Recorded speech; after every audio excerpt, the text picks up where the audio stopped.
How often do you reach for a paper towel during your day? Ever stop to wonder how this ubiquitous household item is made? Consider this. Paper towels are an integral part of our daily routine. They're the unsung heroes of our kitchens, bathrooms, and workshops, always at the ready to clean up a spill, wipe down a surface, or dry our hands. We use them without giving a second thought to how they're made, or what goes into their production. Paper towels are more than just a convenience. They're a testament to human ingenuity, a product of our continuous striving to make everyday tasks easier and more efficient. Imagine a world without them. It'd be messier and more inconvenient, wouldn't it?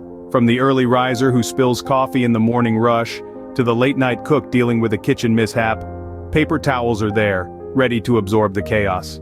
They're in our garages, soaking up oil from a recent car fix, or in our studios, dabbing off excess paint from a brush. They're even in our gyms, ensuring the equipment stays clean and dry for the next user. But have you ever paused to consider what goes into making these humble yet essential household items? Have you ever thought about the journey a paper towel takes from raw material to the roll that sits on your countertop? It's a fascinating process, one that combines technology, craftsmanship, and a deep understanding of the properties of paper. It's a process that has evolved over the years, incorporating new techniques and technologies to produce a product that's not just functional, but also sustainable. Understanding the journey of a paper towel helps us appreciate the complexity behind its simplicity. It gives us a deeper appreciation for the things we often take for granted in our fast-paced modern lives. So are you ready to dive into the world of paper towel production? Join us as we unravel the fascinating process of paper towel production. You may never look at a roll of paper towels the same way again. The journey of a paper towel begins in the forest, with trees as the primary raw material. These trees, specifically hardwoods and softwoods, are carefully selected and harvested to ensure the sustainability of our forests. Once harvested, the trees are transported to the mill where they undergo a transformation process. To kick off this process, the trees are stripped of their bark and cut into small pieces, creating what we call wood chips. These wood chips are the basic building blocks in the production of paper towels, but before they can be transformed into the paper products we know and love, they must first undergo a process known as pulping. Pulping involves breaking down the wood chips into fibers. This is done by combining the chips with water and chemicals in a large pressure cooker known as a digester. The intense heat and pressure within the digester cause the chips to break apart, resulting in a mushy substance we call pulp. But trees aren't the only source of raw material for paper towels. An important aspect of paper towel production is recycling. Old paper products such as newspapers, office paper, and even used paper towels are collected and recycled into new paper products. The recycling process is similar to the pulping process.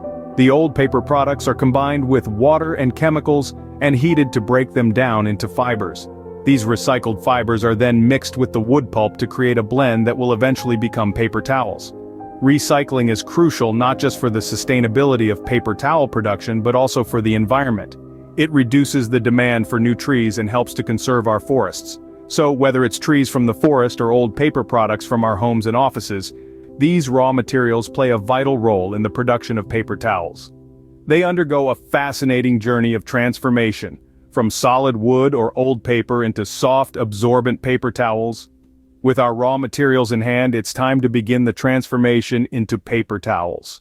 The transformation of wood chips into paper begins with the pulping process. This is where the magic really starts to happen. Imagine a mountain of wood chips, each one destined to become part of something much bigger. They're about to embark on a remarkable journey. First, these wood chips are mixed with a cocktail of chemicals. This isn't your regular household mix, but a carefully concocted solution designed to break down the tough lignin that binds the wood fibers together. The mixture is then heated under intense pressure. This process, known as cooking, transforms the wood chips into a mushy substance. This is what we call pulp, but we're not done with the pulp just yet. Picture this pulp as a rough diamond, full of potential but needing a bit of polish. That's where the cleaning process comes in. The pulp is washed thoroughly to remove any remaining chemicals and impurities. This step is crucial, as it ensures the purity of the pulp and the quality of the final product. Next, the pulp takes a trip to the bleaching department. Here it's treated with a series of chemical baths. These baths are designed to remove the remaining lignin and other discolorations. It's a bit like a spa treatment for the pulp, resulting in a clean, bright, and white substance. This newly cleaned and bleached pulp is then refined. it's beaten to break down the fibers further, making them shorter and more flexible. This process enhances the pulp's ability to bind together during the paper-making process, ensuring a strong and absorbent paper towel.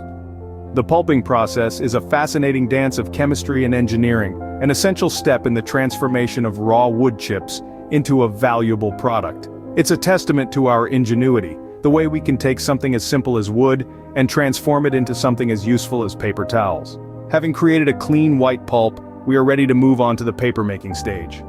With our pulp ready, we can now start the exciting process of making paper. Let's imagine the pulp as a troupe of dancers, poised and ready to take the stage. The stage, in this case, is a large wire mesh screen where our pulpy performers will begin their transformation. As the pulp is spread evenly across the wire mesh, it begins to bond together, forming a sheet. It's a bit like making a pancake, except instead of batter, we're using these tiny waterlogged wood fibers. Next, this damp sheet of pulp is gently pressed to remove excess water. It's a delicate process, akin to wringing out a wet piece of cloth, but with a lot more precision. The goal here is to ensure the sheet maintains its integrity while becoming compact enough to undergo the next phase, drying. The drying phase is where things start to heat up quite literally. The wet sheet of pulp is passed through large heated cylinders, where the remaining water evaporates, leaving behind a firm yet flexible sheet of paper. It's a bit like sun-drying your laundry, but on a grander, more industrial scale. Now we've got our paper, but it's not quite ready to become a paper towel yet. It's too smooth, too flat. To give it that soft, absorbent texture we all know and love, the paper needs to be crept. Creeping is like giving the paper a permanent wave. The paper is scraped off the drying cylinder with a metal blade at just the right angle. This process creates tiny crinkles and wrinkles in the paper, making it softer and more absorbent. It's a bit like crumpling a piece of paper, then smoothing it back out. The paper retains some of the crinkles, giving it a unique towel-like texture. And there we have it, a sheet of creped paper fresh off the production line, ready to be cut, folded, and packaged. But that's a story for another scene. Our paper is now ready to be converted into the final product, paper towels. With our paper made, it's time to turn it into the paper towels we all recognize. Now that we have our paper, it needs to be transformed into the right shape and size. This is where precision machinery comes into play. The paper is fed into a machine that trims it to the exact dimensions required for a standard paper towel. This process ensures consistency and size across all the paper towels produced. But it's not just about the size. The texture of a paper towel is also important. To achieve that quintessential quilted pattern, the paper is passed through an embossing machine. This machine has two rollers, one engraved with the desired pattern and the other serving as a backup roller. As the paper is squeezed between these two rollers, it takes on the engraved pattern, resulting in the raised quilted texture we associate with paper towels. This isn't just for aesthetics though. The embossing process also increases the absorbency of the paper towel, making it more effective in soaking up spills. Once the paper has been cut and embossed, it's time to get it on a roll. The paper is wound onto cardboard tubes, creating the rolls of paper towels we are all familiar with. This process is automated, with machines handling the rolling to ensure it's done tightly and uniformly. But we're not done yet. The final step in the production process is packaging. The rolls of paper towels are wrapped in plastic, often in packs of 2, 6, or 12, depending on the brand and the market they're intended for. This packaging not only protects the paper towels but also makes it easier for them to be shipped and stored. And with that, our paper towels are ready for distribution. They're loaded onto trucks, shipped to stores, and ultimately end up on our kitchen counters, ready to help clean up messes and spills. And there you have it, the journey of a paper towel from tree to kitchen counter. So, the next time you reach for a paper towel, remember the journey it took to get to you. It all begins with the harvesting of trees, the raw material. These trees are then transformed through a pulping process, breaking down the wood into fibers. The fibers are then turned into paper through a meticulous paper-making process. Finally, we get the paper towel, a staple in our daily lives. Thank you for joining us on this fascinating journey. Stay curious and remember, every item we use daily has a story to tell.